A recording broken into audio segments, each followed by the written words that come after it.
Welcome to the Listen to This Bull live show. My name is Matt Mulholland. That is Remington Huggins. Remington is the coolest attorney you'll ever meet. He's also the sexiest and possibly the shortest. All combined. All in one. I am the whole entire package, right, Matt? Yeah. I appreciate that intro, man. I really do. I happen to have someone that showed up in studio to enjoy the open bar that we have at NCI on Tuesday nights. This is Josh with iRoofing. Hey, how's it going? What's going on, man? Don't back away. We gotta squeeze together. It's not gay. It's cool. It's cool. Josh was just helping me put together a scope for my mother's roof because the contractor doing her roof claim, or not a claim, just a retail job, suddenly mismeasured the roof by 25% somehow. Got it. Do they? Someone has to update the quote. Yeah, they don't work for JS Held, do they? No. So how many squares was that thing? 18.27. 18.27 squares. So I came up with 19 just using Google Earth Pro. They have that measurement tool. Right. But it wasn't nearly as precise as this. And This was much closer image and stuff. So it was actually pretty cool. So does it do with waste? Yeah. Yep. So it gives you, the waste, all the different linear measurements. And then it also gives you a nice little custom diagram of what it looks like as well. Yeah. This guy told her 24 squares. Okay. That guy was way off. Even with waste, that's a lot. That'd be like 40% waste. That'd be ridiculous on a simple gable. So anyway. So Josh, while you're here, you want to say a little bit about your company? Yeah, I mean, it's an exciting time for iRoofing. I mean, we're getting ready to celebrate our 10-year anniversary. And not only that, but we have a lot of new features that are coming out that we're going to be unloading this year as well. And so, you're able to instantly, measure a roof, provide an estimate, even order materials within a matter of minutes. And one of our great tools that we actually started with is our roof simulator. So you can actually showcase to homeowners exactly what the roof is going to look like at the end of the day. And the whole purpose is just really to have more time up front with your homeowners so that you don't necessarily have to play the going back, back and forth, because chances are, we live in an instant gratification world. Those people got to have it right there, right on the spot, or possibly someone else is going to be coming in. So that's one of the things that is great about the iRoofing application. Yeah. And since they just paid me $2,000 to say all that, anyway, probably not. But maybe. Yeah, we always work out something. That sounds awesome. All right, let's do the intro.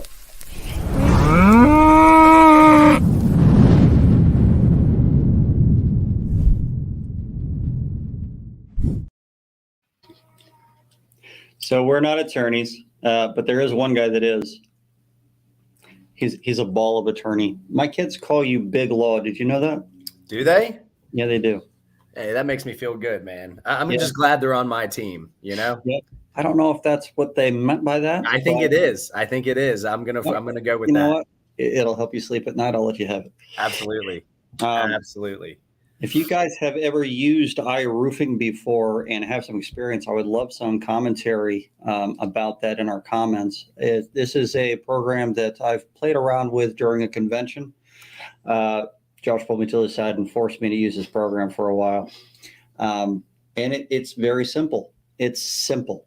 And sometimes I'm the kind of guy that likes all the bells and whistles. So I probably did that thing with my face that makes him think that I'm an asshole. But somehow he still came over to the open bar. So maybe it wasn't so bad.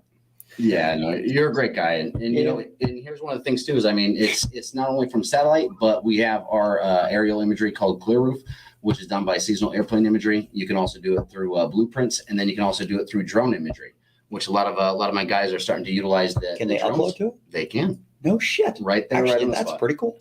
Yeah. So like on my, say, for example, for my drone, what I do is I actually have the iPad extender because I'll never fly my drone without my iPad again, because doing it from the phone is very small. So I can actually do everything right there, right on the spot. But then here's the great thing about it, though, is that you can actually get those customers involved in the process as well. So they can actually see what's going on. My wife likes it bigger too. Hey, Matt, can you put the website iRoofing? Was it iRoofing.org? That's correct. Can you put that in the comments section so people can check that out? That. I think they need to check it out and give them that website directly to them. Bam. Yeah, you guys should check that thing out. The imagery is pretty cool. One of the things that I teach in my courses is to go back in time on the Google Earth Pro app, which is free, but it's a very low quality image. What Josh just showed me, I wasn't able to do. I actually pulled up the same address, my mother's address, earlier today on Google Earth Pro. Well, that's free to be able to go back in time to see satellite images from last year, the year before, and all that. It wasn't a very clear image. What you just showed me was much clearer, and you can still see if there is a pre-existing condition that's there. Correct. And I know that's not usually what you would use that program for, but it was totally possible to do that at the same time as measuring the roof, and that's pretty cool. Yeah. So, and that's a big thing. I mean, just having that ability to go back in time sometimes, especially if you're trying to submit a claim and somebody comes up and they're like, hey, well, what was it last year? Now it will work in most metropolitan areas. There are some smaller areas where they might not have that imagery, but you get a certain amount of credits each month that roll over. That will automatically upload the new credits as well. So it's just one of the great things about iRoofing that you can actually have within the application. I mean, there's so many reasons to go back in time. Maybe you're really into your mom, like Marty McFly was. Sure, Matt. Sure. Oh my God. I don't know. Well, cool. Well, thanks for coming on, man. I'm going to kick you off though and bring our hey, good meeting you, bud. Yeah, absolutely. You as well. All right, that was Josh. That's a pretty cool program. He's got some things in there I didn't know about. I didn't give him that much time while I was at the convention, but I'm going to have to probably have him on as one of our guests, really talk about that program, and maybe I'll have Eagle View on at the same time and let them fight it out. There you go. I would like to hear that. That'd be fun. Maybe a Roof R. What else is out there? You can have a battle royale of roof measuring tools. Versus just as old school, somebody who walks the roof with a tape. You know what I'm saying? Let's let them hash it out.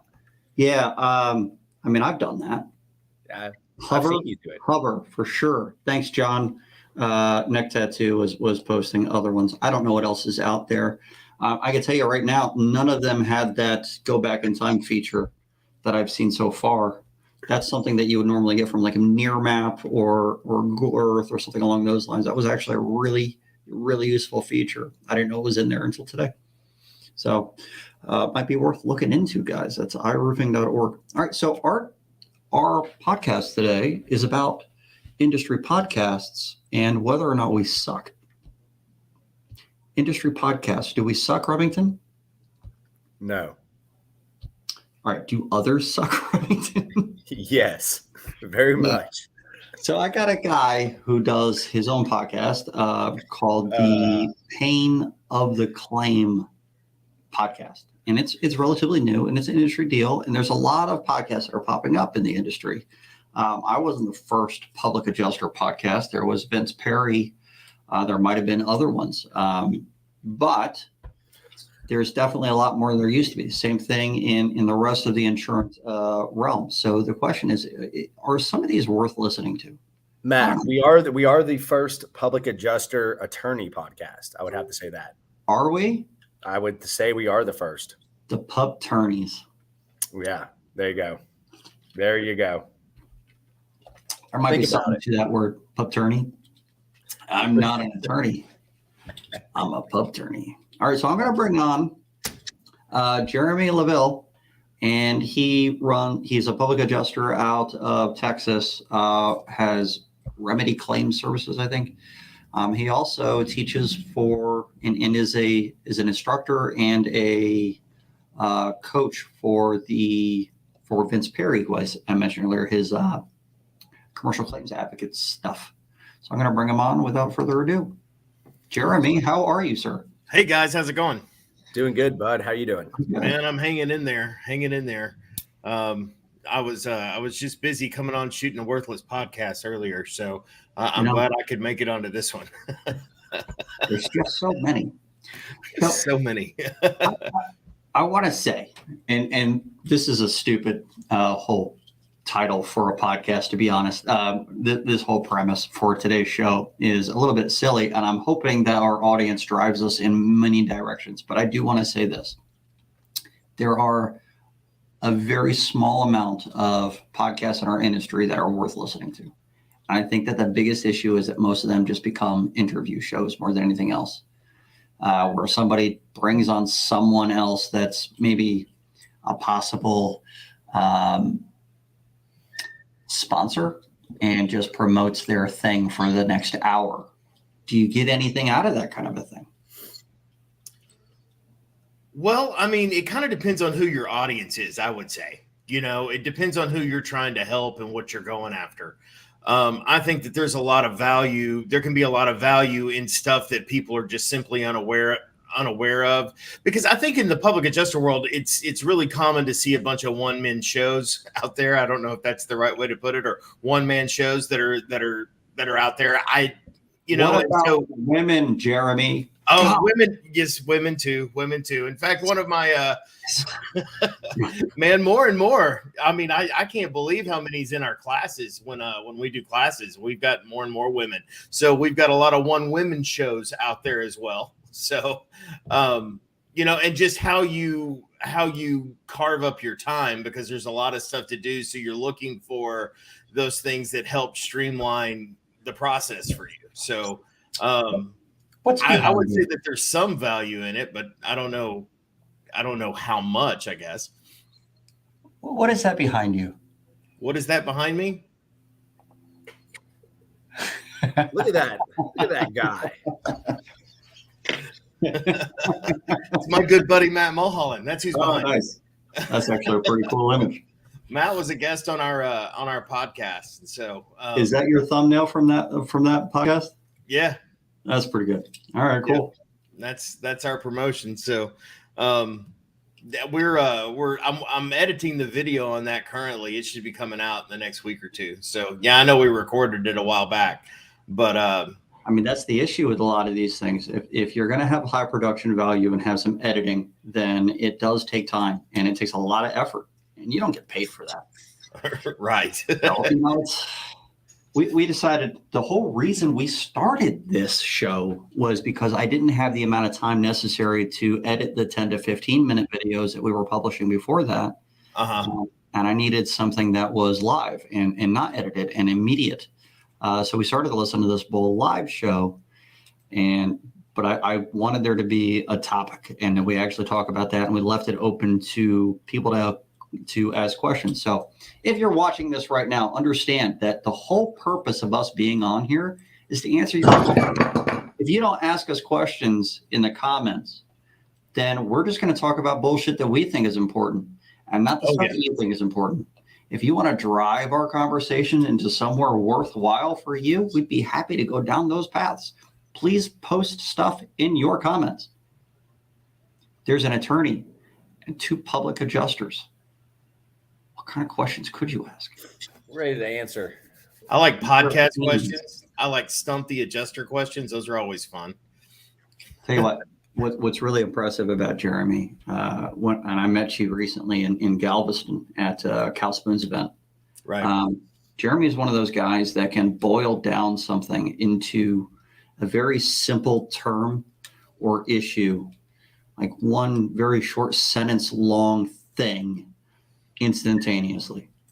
And it would take me like a paragraph's worth of information to explain something, and he would say it in half of a sentence, and everybody like, oh yeah, I know what you mean. That's true. I guess. I'm jealous as hell.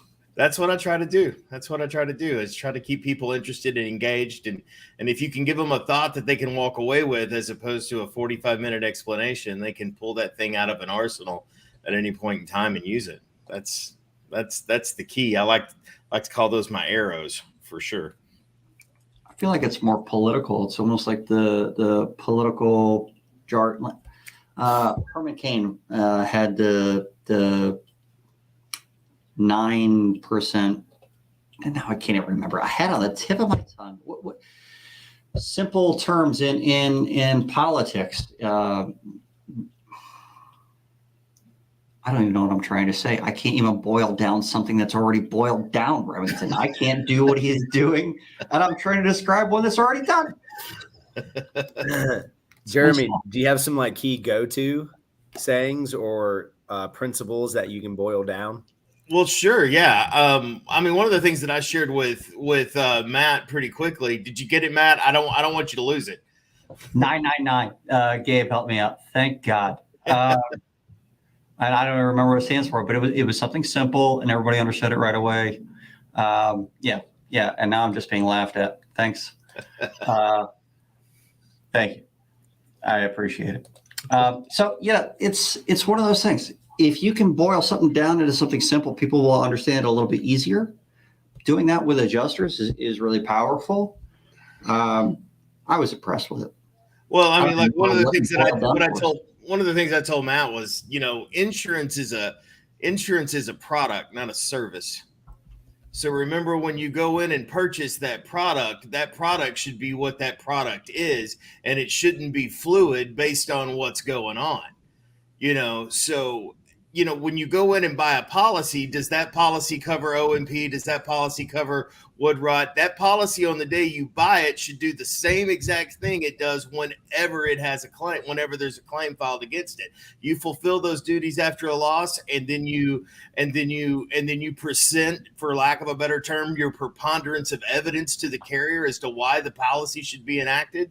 That should be the end. That should be the long and short of it. That should be it. And so it's a product that you use to secure your financial health.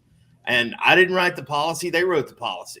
And so it calls for direct physical damage. And when we have direct physical damage of any kind, of any amount, there's coverage for it when it's a covered peril. So it's that thing should do the same thing yesterday, today, and forever, for so long as that policy is in force. Well, so and John just posted a question I'll post up in a second. But there's, if it's a service, if it was a service, then you're saying that it would be adaptable. And because a service can be changed to accommodate many different things. And they reserve the right to refuse it. So it is a financial product in such a way, but it has not necessarily moving parts, but it's got terms that have to be interpreted based on different situations. So in its real sense, I don't know if I fully agree. It's a good way to boil things down. In reality, I think that because every circumstance is going to be slightly different, it's going to end up having this. It's like putting a mask on someone's face. For whoever's face that they molded that to, it'll fit perfectly. But then you try to put it on somebody else's face. It's still a mask that covers a face, but everybody's other face is going to be slightly different. You stick it on, so it's not going to fit quite right. So every claim is going to have this policy applied to it slightly differently. So I think that there's going to be a slight variation from one to the next, even though the coverage is still staying the same.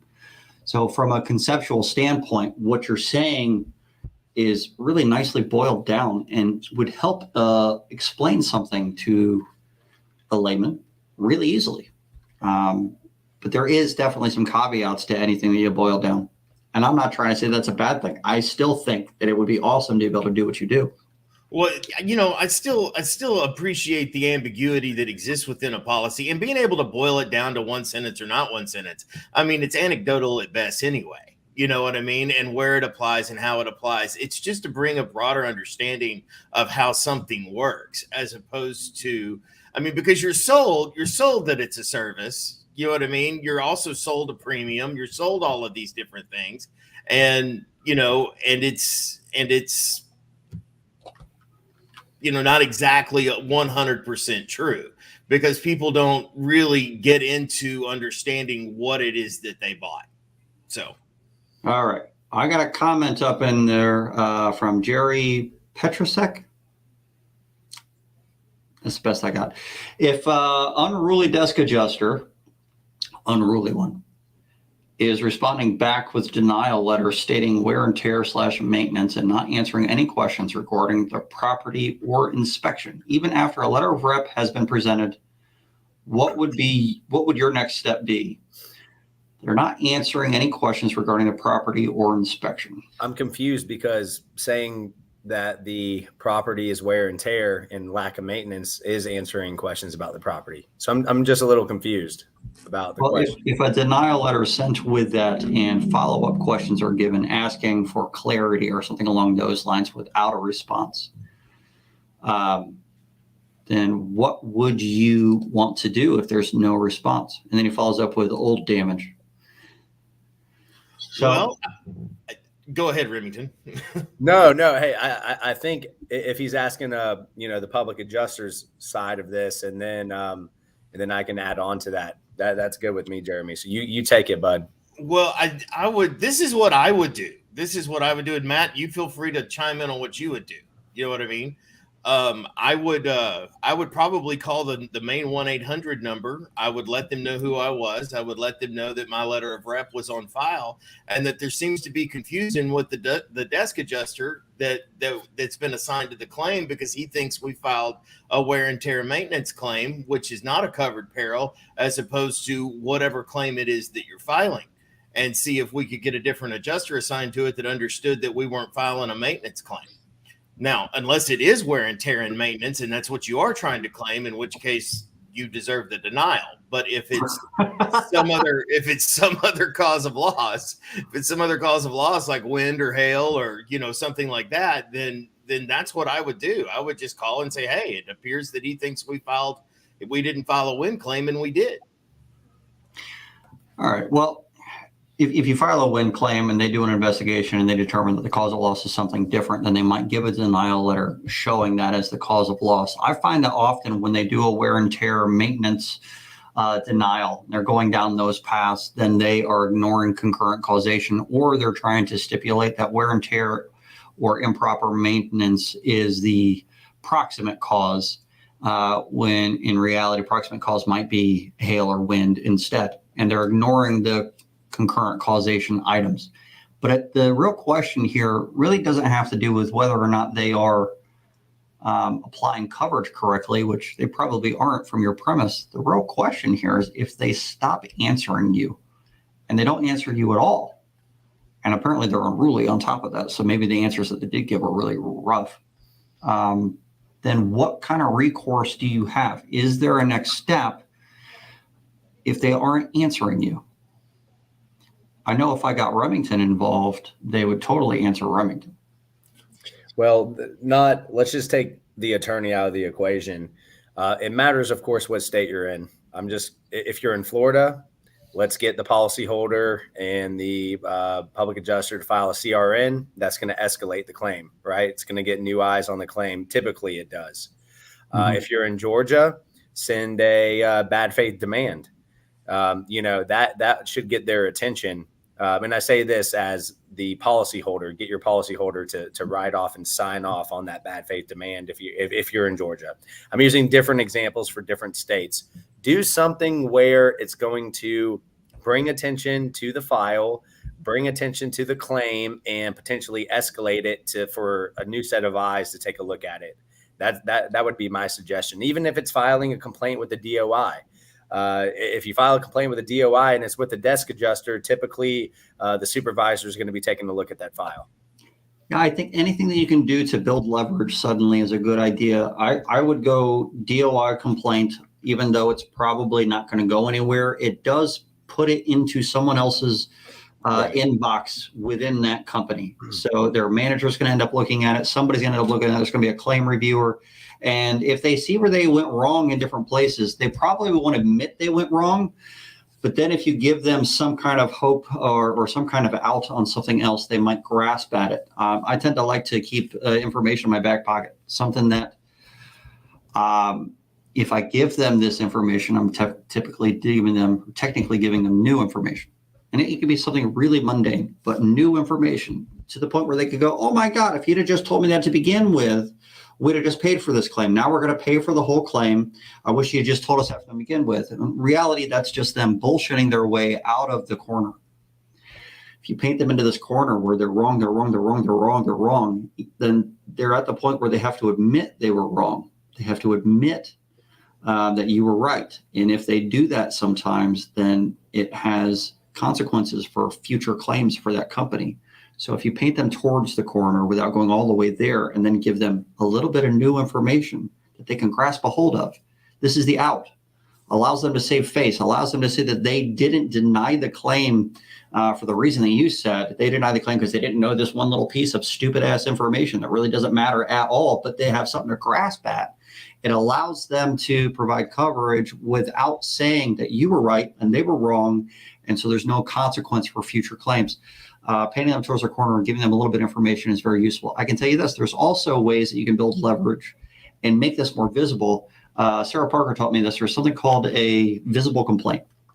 You can have the policyholder go onto the insurance carrier social media page and write a complaint directly on their social media front page. It's visible to the public. So it's a visible complaint. And generally speaking, there's different adjusters that get involved in the claim at that point as well. So it would kind of force them to end up commenting. You can also send in a proof of loss. If you send in a proof of loss, meet all the conditions of the policy, it sets timeframes up. So the proof of loss triggers the loss payment provision. Sometimes it'll say you have 30 or 60 days to make a payment after a proof of loss is submitted and an agreement is made or an appraisal award is submitted or a judgment from a court or whatever. But that triggered time frame is there. And if you don't trigger something like that, then they might completely ignore you going forward. So you have different options.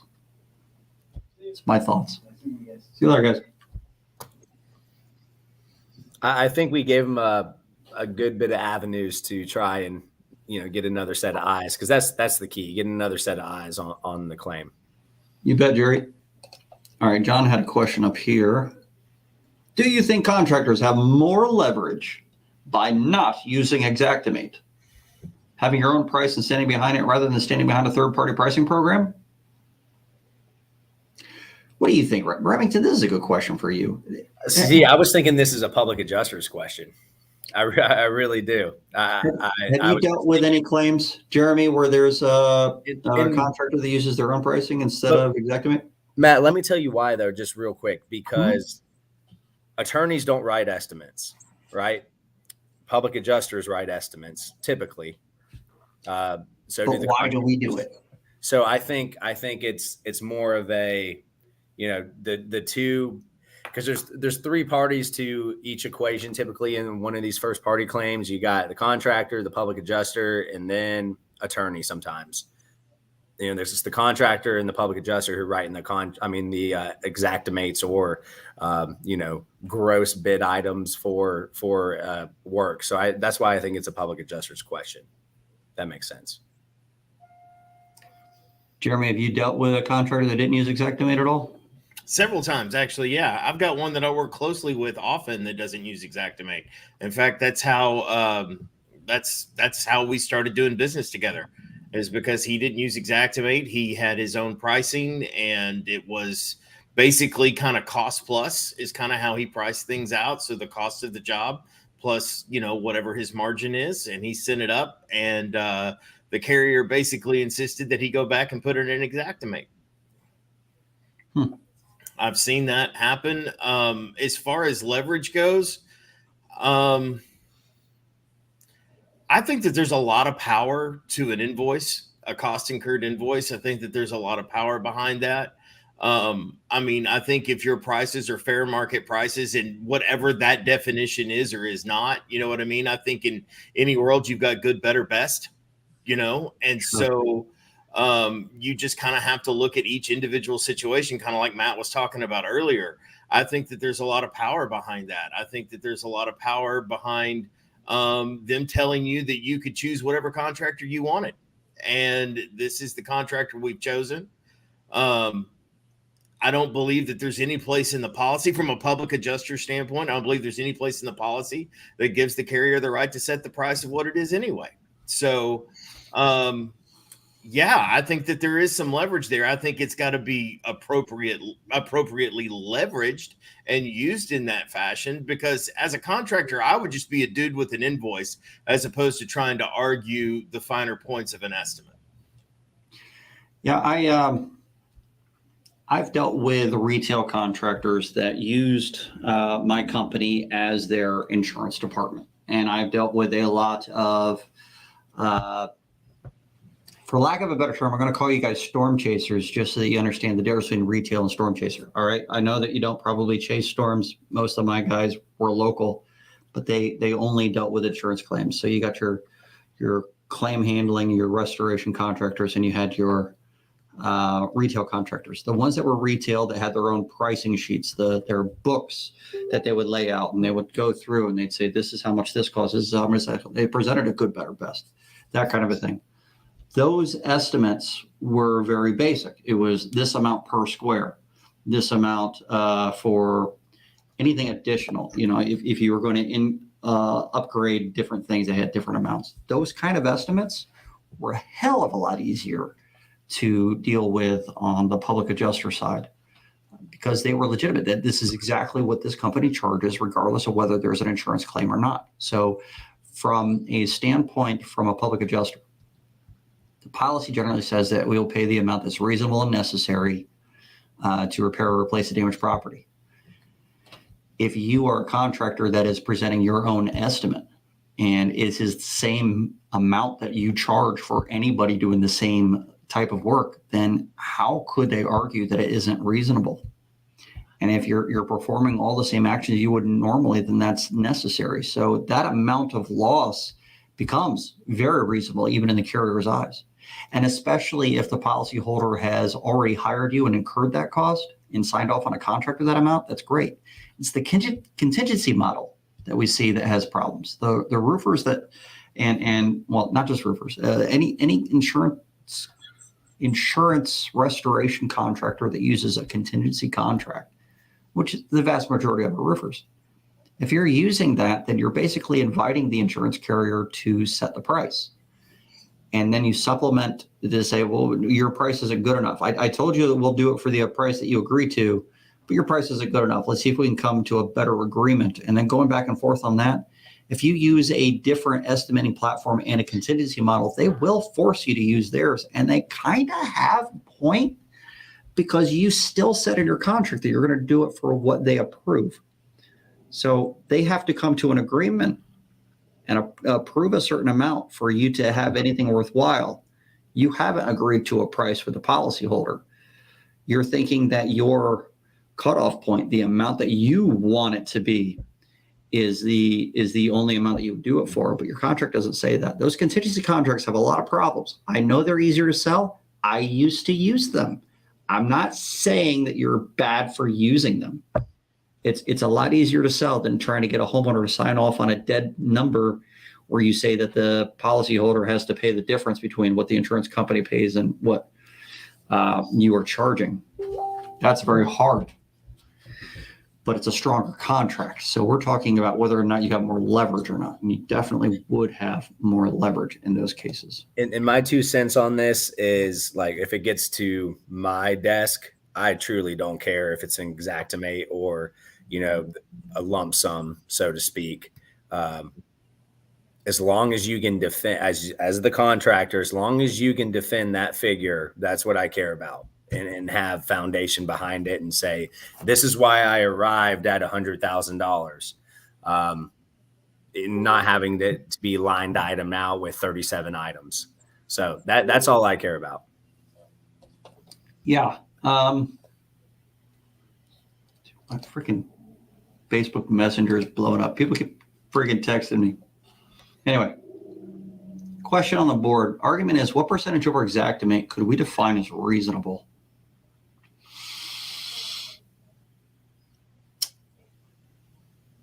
I don't understand why we're asking this question. I assume this is because we're talking about whether or not your retail price is reasonable since you're not using Xactimate and your retail price is higher than Xactimate, or whatever number that you're using to set your prices is higher than Xactimate. Xactimate is a malleable program. It's designed for you to manipulate it to suit your needs. So I don't know if there technically is anything above Xactimate because you can just set the Xactimate numbers to be equal to those. But now I'm just dealing with semantics here. The normal pricing structure for that zip code has the average price set in Xactimate, and that's what people are talking about. What is the reasonable amount above that number. So what do you think, Jeremy? What's the reasonable amount? Well, I think each job has its own personality, really and truly. I think Xactimate is just it's a starting point as far as, I mean, it's the best crystal ball that we have, right? And so if we're trying to forecast how much something is going to cost, it's the only crystal ball that we've got. And so we start there, and then as things develop throughout the job, then that's going to call for, that's the entire point of the supplement process. Now, the supplement process has been absolutely abused over the past 10 years, but that's what it is. And the reason it's abused is because of the perfunctory estimates that we get handed to us on the carrier's first pass. So, I mean, that's kind of what I see it as. And Xactimate is, it's like, this is a reasonable idea of what we think it might cost. It helps in setting reserves. It helps in kind of getting everybody on the same page together as far as the scope goes. But price is a completely different argument altogether. As far as what percentage over Xactimate, I don't think that there's a set percentage on it. I think it depends on the scope of work that you're doing. I think it depends on what it takes to produce that job on that day at that particular time. So, I mean, Xactimate's nothing more than a fallible crystal ball at best. He did it again, Remington. He boiled it down to a fallible crystal ball. But he's right on point. I was going to say the same thing. This is a case by case, claim by claim situation. So he said it in his own way of saying, hey, every claim is unique and so forth. And it's true. So like, what percentage over Xactimate is reasonable? It is 100% a case by case situation. Yeah. Keep in mind, the whole reason that carriers write estimates is because there isn't an estimate on the file already. And now it's become so common that there isn't an estimate, even when there is a contractor there, that it's become their standardized practice for them to write an estimate, even if there is a contractor's estimate. But let's go back, 10 years, 15 years. Most of the time, if there was a contractor involved, there was an estimate already presented by that contractor, and the carrier didn't write an estimate. They didn't need to. And we were going to work with their estimate. They would ask people to get 3 estimates from contractors. And the purpose of them doing that was that they would collect estimates so the carrier wouldn't have to write an estimate, and they could figure out what a reasonable amount was. They were all relatively the same. I mean, the policyholder still got to choose whoever they wanted. And then if they disagree with the amount of loss, if they thought that the contractor was gouging them, then that's what the appraisal provision was for us. So the carrier could file or demand appraisal and say, we disagree with the amount that your contractor is saying. We think that that's outrageous, and we're going to send it to appraisal. But it's become some commonplace, mostly because of the contingency contract thing. It's become so commonplace that there isn't a contract from the contractor, that the policyholder or the carriers have made it a policy to have their own estimate written. And now it's almost required for all of their IAs or whoever is going out on site to investigate to come up with some kind of an estimate. And so Xactimate is there in order to provide a speculative amount of loss until an actual contractor is involved. Now, if you have a contingency contract, that doesn't apply. But if you are using a retail bid and saying, this is my bid, this is how much I charge, sign here, then that is an actual bona fide estimate from a contractor. The Xactimate can go out the window. It doesn't matter. It was a fallible crystal ball. I fucking love that, man. That's really good. That's so good. Anyway, I don't know if there is a reasonable amount. I tell you, the term reasonable has a reasonable definition somewhere. That would make it circular. Can the insured request the adjuster not write an estimate since they have their contractor of choice with an estimate already written? I mean, they could request anything.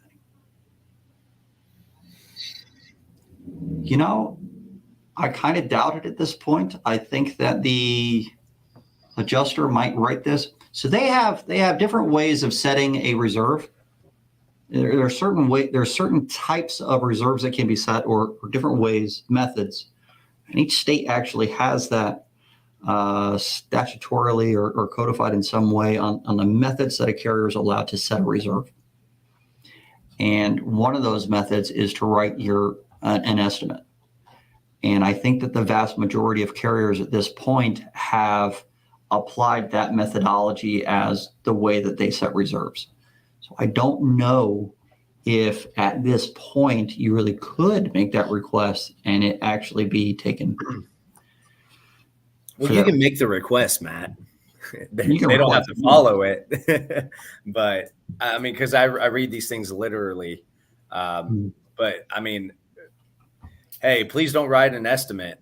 I mean, I think that would just even provoke them more to even write an estimate, to be honest with you. But that's my 2 cents for it. They might. You ever requested something like that, Jeremy? What do you think? Oh gosh, no. I mean, I just don't think it would do any good. I mainly because of how they choose to do business. You know what I'm saying? Because most of the time, the guy that's going to show up out at your house, if he's going to write an estimate, typically is an independent adjuster, and his job hinges on the fact that he goes and writes an estimate.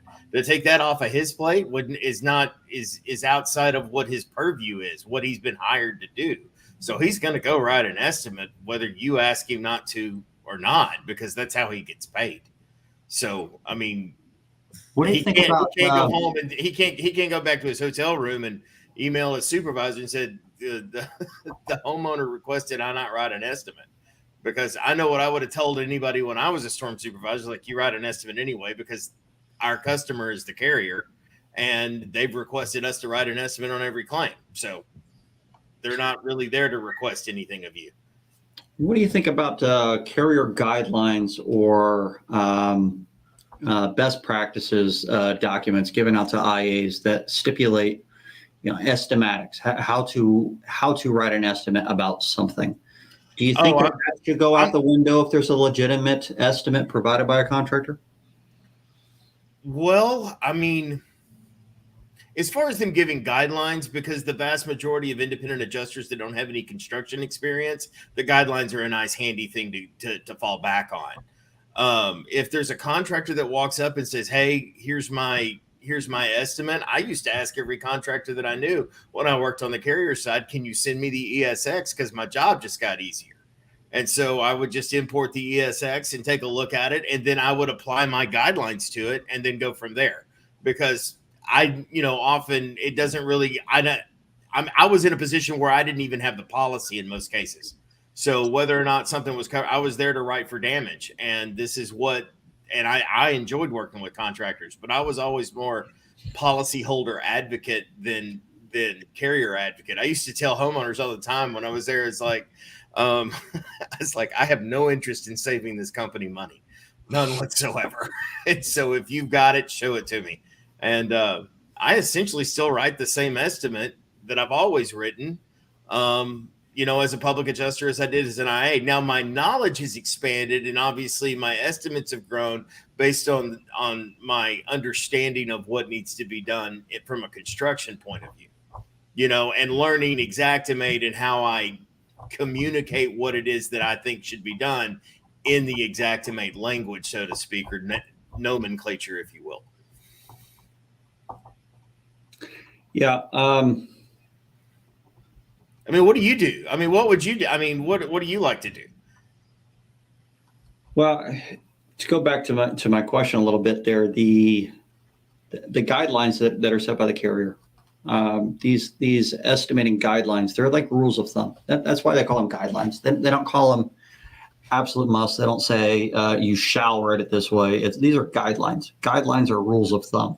So they apply in the majority of cases, but not all. And that's the idea. I think that they're applied wrong by most adjusters who believe that they can't write something differently because their guidelines say that they can't, and they don't understand that that's a rule of thumb. But these guidelines are only there for the cases where they'd have to write an estimate.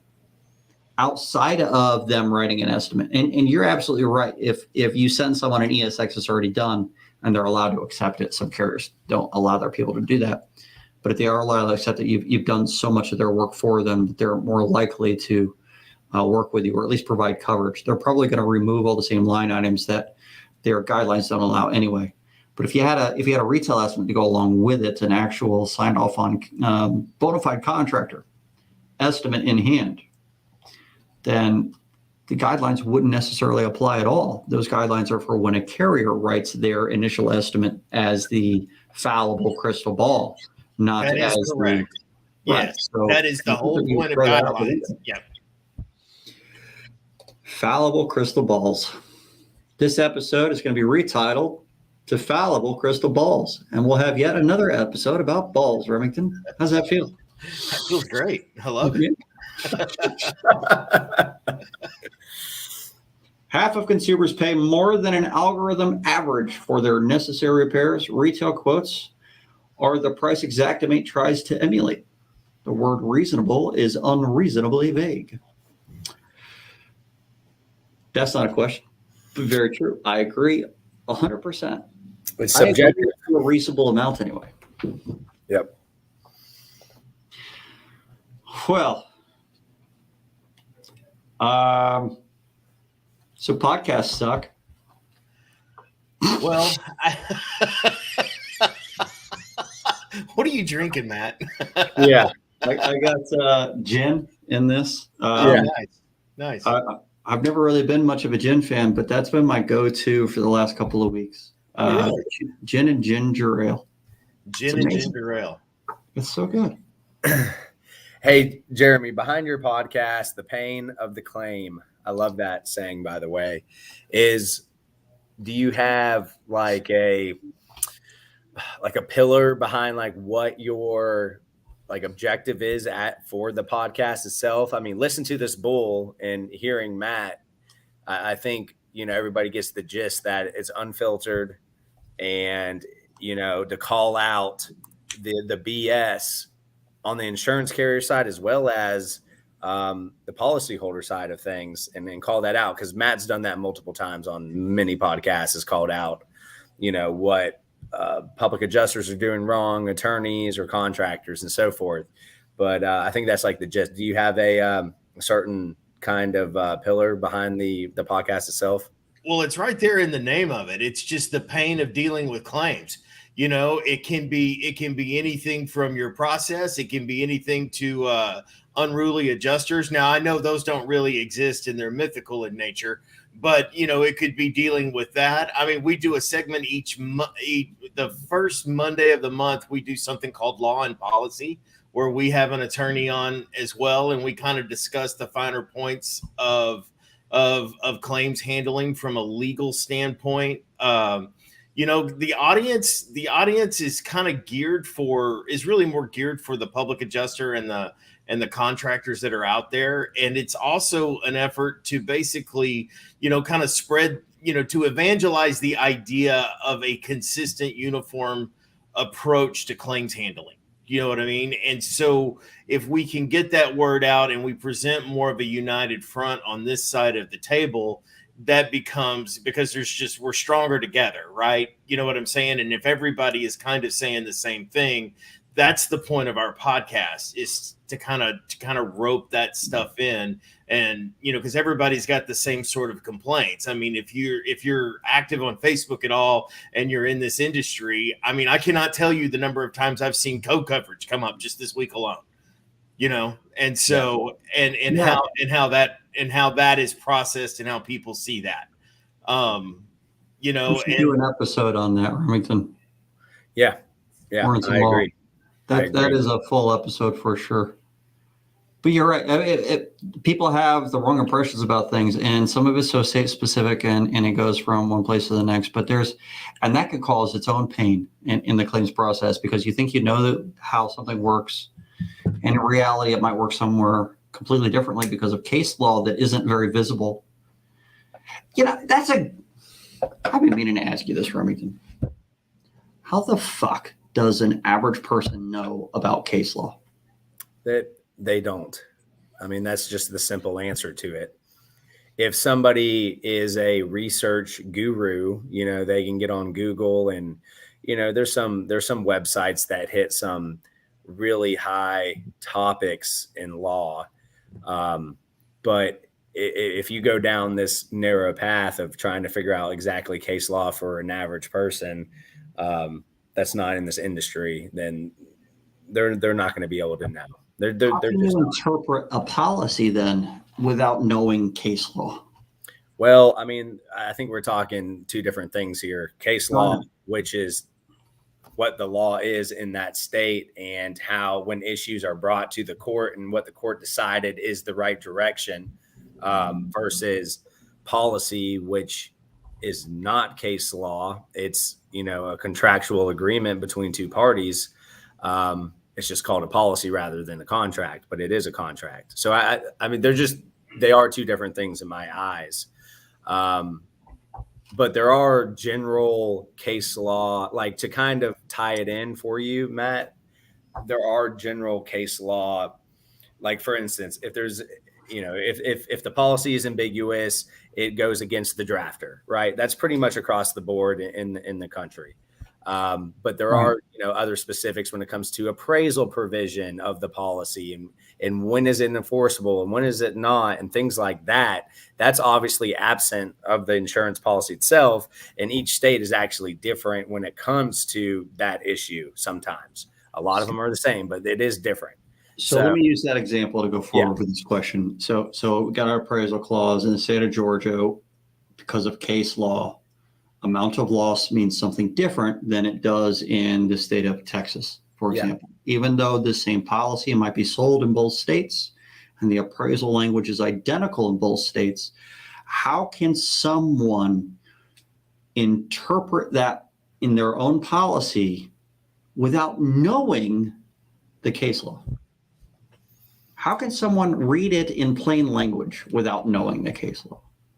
Yeah, I think the example that you gave is a very unfortunate situation.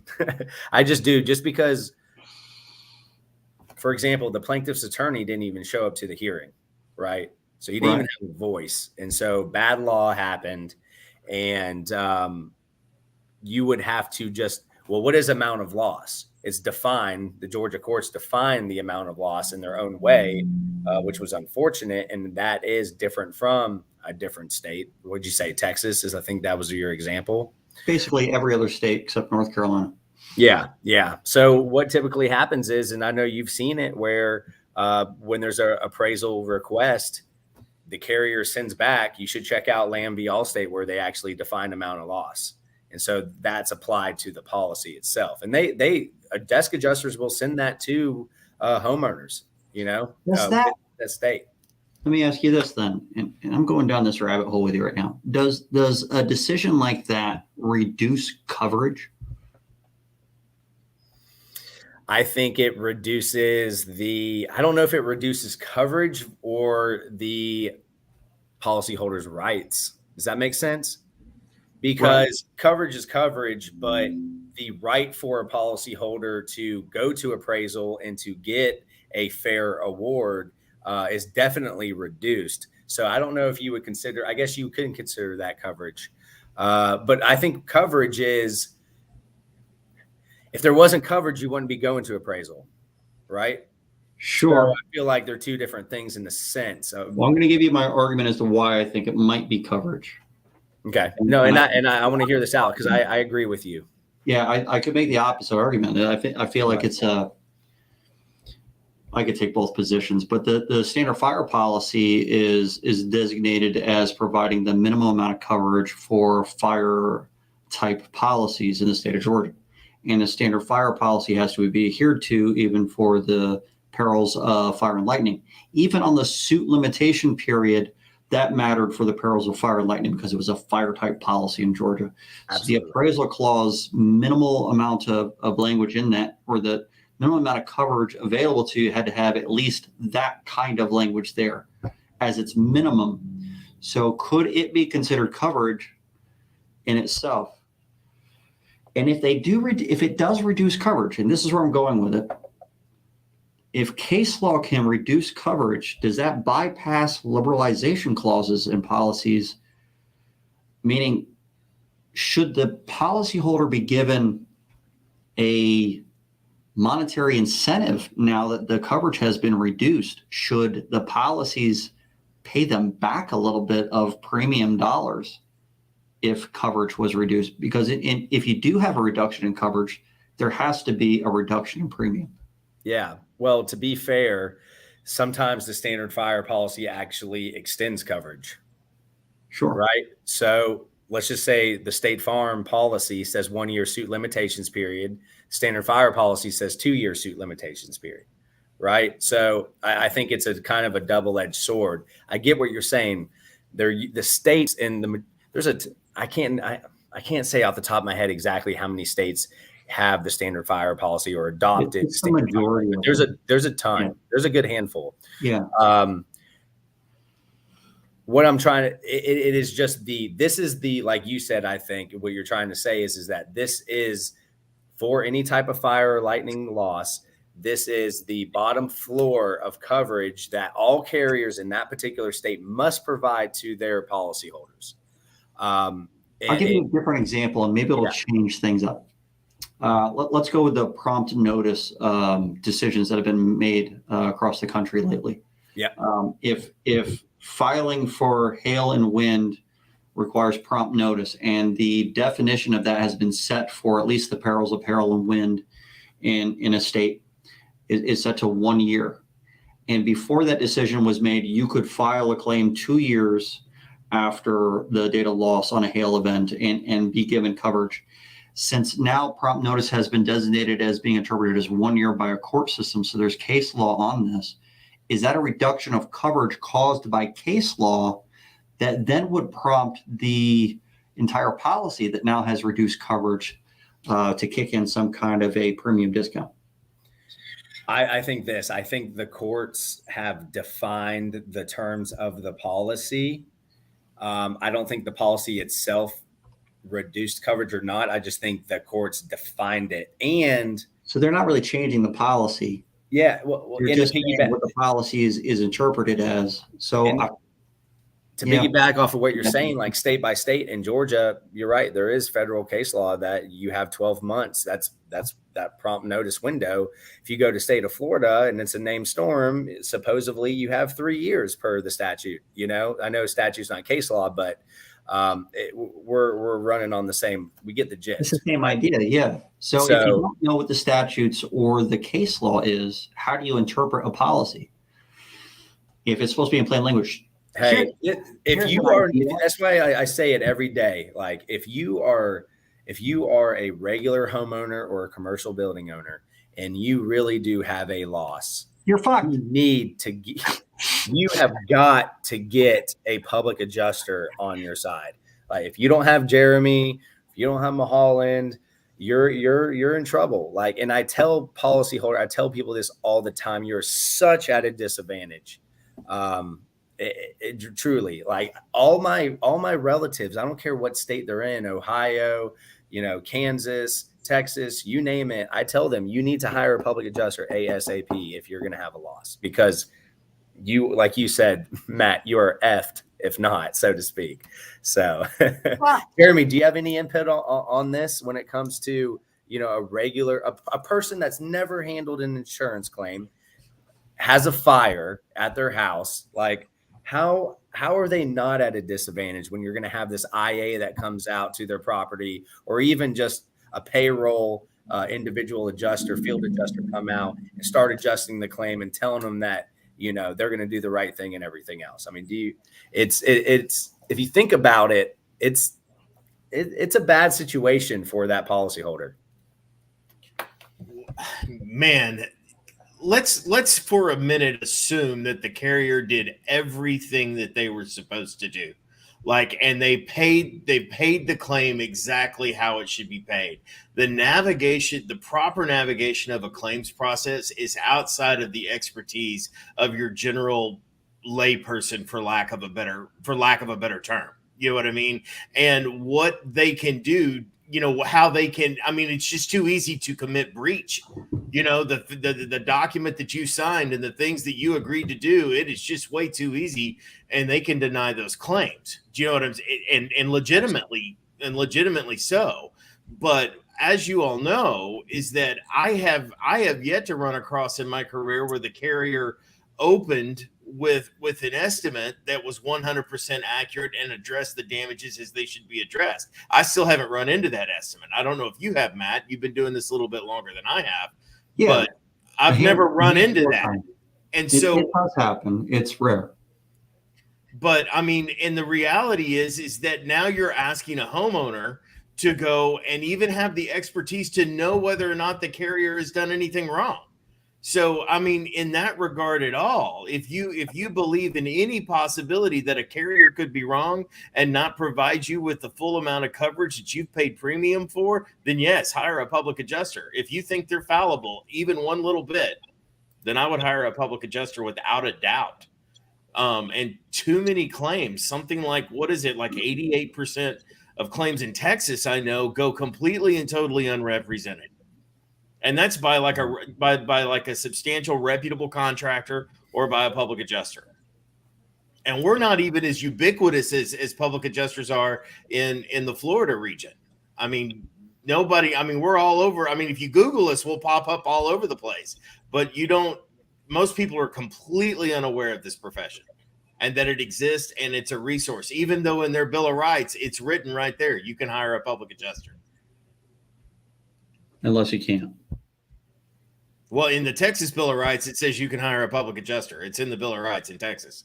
And they send that to them most of the time when a claim is filed. But people's understanding of it, it's just, it's complicated. Jeremy, you have been called the man. Oh, is that right? Yeah. Alexander Kubik, you probably owe him some money. I probably do. Yeah. It's like I don't know how anybody would navigate the process. You know what I'm saying? I mean, they're going to be led around by the nose by the carrier. I mean, there's just no and who knows who you get on your roof? Who knows who you get to come inspect it? I mean, the barrier of entry into this profession is so low. I mean, so low. I'm not even sure you have to know how to spell adjuster. Do you know what I mean? I can tell you for sure that is not the case. Frank Dalton was a manager at 2 major carriers, and he can't spell shit. So, so I just that's just something that I realize. And I mean, no, you can't. I would hire a public adjuster. I mean, I ask this. It's like there are lots of people out there that file their own taxes. But I think the vast majority of people hire a CPA or at least go to H&R Block or something like that. You know, once you get above the 1040 EZ form, you know, I mean, you need help. I mean, when you buy a house, you get a real estate agent. You know what I mean? And it's like going without representation when it's available to you and generally costs you nothing on a net level. Why wouldn't you do it? I don't know. There's so many questions. Why does someone get fucked over by an insurance carrier and then not change insurance carriers? I have no idea. I don't know. I have no questions idea. That don't have answers. Man, I don't know. I just signed a new client. This is kind of a funny story, and I'm sure you guys have experienced this. I signed it up. She had already hired a contractor. And I reached out to the contractor and said, hey, I'm a public adjuster. And I'm going to be taking it from this. I'm going to be handling the claim from this point. I've written an estimate. I want to make that estimate available to you. I want to make sure that you agree with it. And if there's anything that you would like to add or any concerns that you have, I certainly want to be able to discuss that with you and explain where I'm coming from.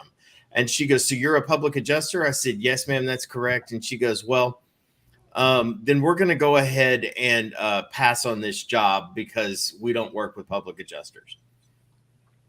Really? Yeah. So that was the policyholder that said that? It wasn't the policyholder. It was the policyholder's contract because they called in water. It was an interior water loss.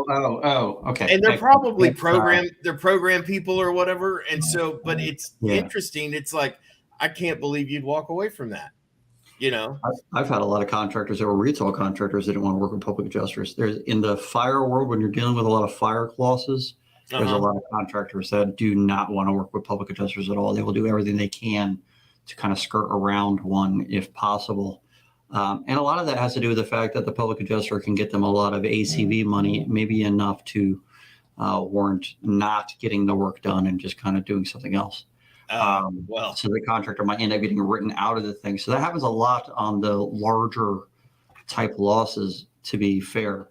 I've had agents go against us. Hell, Remington and I have had the president of an insurance carrier specify that if you hired a public adjuster, that they would drop you on a voicemail. Wow. That was sent to the Department of Insurance, who closed the complaint. Jeez. Right. So, I mean, there's an uphill battle for people. So like you said, you definitely need advocates. And even when you have advocates, sometimes the carriers have a lot more power than we do. And especially in certain states where we have a lot less leverage. So ultimately we ended up winning that. Remington was able to settle that one outside of court. But it was definitely not the amount that it should have been. And it is what it is. And this is the reason we have a job, so to speak. And I don't want to complain about the environment that's created so that I do have a profession. So I want to be careful about complaint there. But I didn't set the system up. I just leveraged it. That's all I've done. And everything we do has consequences, though. Everything we do, even if we win a claim, it has consequences. If we want to claim big and visibly has consequences. I once did a thing with Fox 5 about Atlas Shelley shingles. I brought a story to them in 2015. They've done several stories since then. But it may have been the reason that Georgia got so tight. I might have freaked out people or given the leverage that the carriers needed to say, look at this, we're going to have to pay for so much more than we should have because of the amount of these roofs. And you're saying that we have to replace them all. And it allowed a lot of really bad language and policies to be allowed in the state.